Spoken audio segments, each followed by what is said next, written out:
Assalamualaikum warahmatullahi wabarakatuh. Halo sahabat semua, jumpa lagi bersama kami AZ Channel.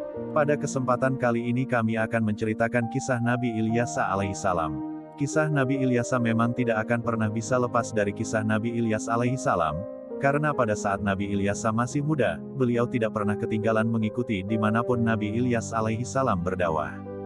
Bahkan, bagi Nabi Ilyas sudah menganggap Nabi Ilyas layaknya sebagai putra sendiri. Dengan berbagai macam rintangan pun telah dirasakan oleh Nabi Ilyas bersama Nabi Ilyas saat berdakwah menyebarkan agama Allah.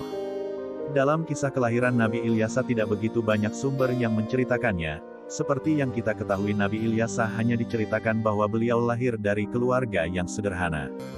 Beliau adalah putra dari Ahtub bin Ajus. Dengan melihat silsilahnya yang ada, Nabi Ilyas adalah keturunan yang keempat dari Nabi Yusuf alaihissalam. Beliau putra dari Ahtub bin Syutlim bin Ifrai bin Yusuf alaihissalam, sedangkan Nabi Ilyas tinggal di sekitar lembah sungai Yordania. Nabi Ilyas diangkat menjadi nabi untuk meneruskan perjuangan Nabi Ilyas, untuk meluruskan akidah kaum Bani Israel ke jalan yang benar. Sebab, semenjak Nabi Ilyas wafat, banyak dari kaum Bani Israel yang kembali mendurhakai kepada Allah. Mereka kembali menyembah berhala dan mengingkari ajaran Nabi Ilyas yang telah diajarkan. Mereka semua bahkan tidak takut akan azab Allah, dan bertindak sesukanya untuk kembali melakukan perbuatan dosa dan kemaksiatan. Pengalaman Nabi Ilyas pun tidak kurang sedikit pun, karena selama mendampingi Nabi Ilyas dalam berdakwah beliau selalu mengambil hikmahnya. Dari hal tersebutlah yang menjadi motivasi tersendiri bagi Nabi Ilyas dalam menghadapi kaum Bani Israel.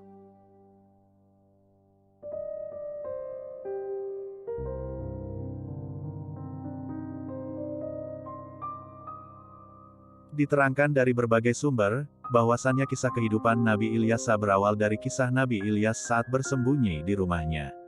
Semua itu disebabkan karena Nabi Ilyas dikejar-kejar oleh pasukan kaum Bani Israel. Karena keberanian Nabi Ilyas untuk menentang dan meluruskan perbuatan Raja Ahab untuk meninggalkan berhala Baal. Maka dari itu Raja Ahab marah, dan menyuruh para pasukannya untuk menangkap Nabi Ilyas. Dalam pengejaran ini, beliau Nabi Ilyas kebetulan bersembunyi di rumah Nabi Ilyas. Pada saat itu, Nabi Ilyas masih berusia remaja dan tidak bisa apa-apa karena masih diberi penyakit oleh Allah. Meskipun sudah berusaha untuk mengobatinya, namun penyakit yang beliau derita tak kunjung sembuh. Setelah Nabi Ilyas datang, kemudian Nabi Ilyas disambut dan jamu dengan sangat baik oleh keluarga Nabi Ilyas. Karena kebaikan keluarga Nabi Ilyas, Nabi Ilyas pun melihat Nabi Ilyas yang sedang menderita penyakit. Kemudian Nabi Ilyas memohonkan kesembuhan kepada Allah untuk Nabi Ilyas. Doa Nabi Ilyas pun dikabulkan oleh Allah Subhanahu wa Ta'ala, yang mana dengan kuasa Allah Nabi Ilyas pun langsung sembuh total dari segala penyakitnya. Ilyas pun sangat kagum dan terheran-heran dengan kemampuan yang dimiliki Nabi Ilyas tersebut. Oleh karena itu, semenjak Nabi Ilyas memohonkan kesembuhan untuk Nabi Ilyas, kemudian Ilyas mengikuti ajaran Nabi Ilyas dan beriman kepada Allah dan mulai mempelajari semua ilmu yang dimiliki oleh Nabi Ilyas. Bahkan Ilyas pun selalu mengikuti Nabi Ilyas kemanapun beliau pergi untuk berdakwah. Dimanapun ada Nabi Ilyas, di situ juga ada Nabi Ilyas. Sampai-sampai Nabi Ilyas mengangkat Ilyas sebagai putranya sendiri.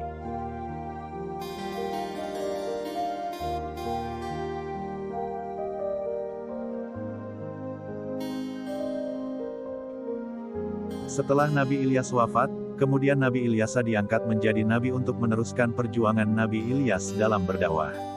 Nabi Ilyas pun diberi tugas untuk membenahi kembali akidah kaum Bani Israel yang telah melenceng dari ajaran Nabi Ilyas. Pada dasarnya, saat Nabi Ilyas masih hidup, sudah banyak dari golongan kaum Bani Israel yang beriman dan menjalankan perintah Allah Subhanahu wa Ta'ala. Namun, keadaan pun berubah secara drastis saat Nabi Ilyas wafat. Mereka kembali menyembah berhala dan kembali melakukan kemaksiatan kepada Allah. Sehingga pada suatu hari, Allah murka dan memberi azab kepada kaum Bani Israel dengan diberi musim kekeringan yang sangat lama. Dengan demikian, Nabi Ilyas pun tidak henti-hentinya mengajak Bani Israel untuk bertaubat dan kembali beriman kepada Allah Subhanahu wa Ta'ala. Namun, dengan adanya azab yang diturunkan oleh Allah tidak membuat hati mereka luluh akan ajakan Nabi Ilyas untuk bertaubat dan memohon ampun kepada Allah. Semua perkataan Nabi Ilyas ditentang oleh kaum Bani Israel, Dan mereka pun menghiraukan ajakan Nabi Ilyasa untuk bertaubat dan memohon ampun kepada Allah sebelum Allah menurunkan azabnya yang sangat pedih. Namun, mereka semua kaum Bani Israel terus menghina dan mengancam akan membunuh Nabi Ilyasa jika tidak berhenti dalam berdakwah. Walaupun demikian, Nabi Ilyasa tidak pernah takut dan gentar akan ancaman kaum Bani Israel. Nabi Ilyasa tidak akan berhenti untuk menjalankan perintah Allah. Beliau sangat sabar dalam menghadapi kaum Bani Israel, sampai-sampai setiap beliau menemui seseorang beliau mengajak mereka untuk bertaubat dan kembali beriman kepada Allah.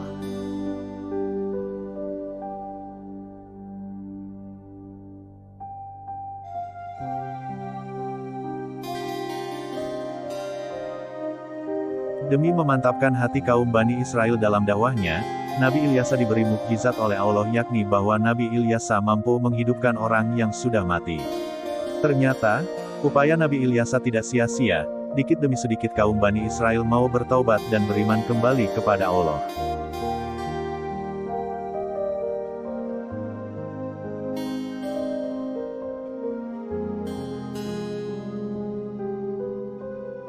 Semasa hidupnya, Nabi Ilyasa pernah mengasuh dan merawat seorang anak laki-laki yang ditinggal mati orang tuanya. Anak kecil itu diasuh dan dibimbing oleh Nabi Ilyasa, dengan penuh kasih sayang.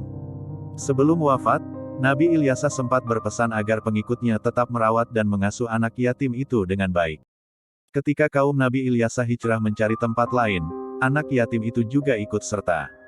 Beberapa waktu setelah Nabi Ilyasa wafat, kaum Baalbak kembali durhaka. Karena keingkaran mereka, Allah Subhanahu wa Ta'ala kemudian melenyapkan dan menarik kembali nikmat yang diberikan kepada mereka. Dan Allah Subhanahu wa Ta'ala mengirimkan kembali azab ke kota Baalbak dan menghukum kaum Baalbak yang tidak pernah insyaf dari kesalahan. Pada masa itulah kemudian Nabi Yunus lahir. Nabi Ilyasa termasuk nabi dari kalangan Bani Israel. Nabi Ilyasa hidup sekitar tahun 885 sampai 795 sebelum Masehi, dan diangkat menjadi nabi pada tahun 830 sebelum Masehi dan wafat di Palestina. Sekian kisah Nabi Ilyasa alaihi salam, semoga kita bisa mengambil hikmah dan menambah keimanan kita kepada Allah Subhanahu wa Ta'ala. Dukung channel ini agar lebih berkembang dengan cara like, komen dan subscribe, juga nyalakan notifikasi loncengnya agar kalian tidak ketinggalan video kami selanjutnya. Wassalamualaikum warahmatullahi wabarakatuh.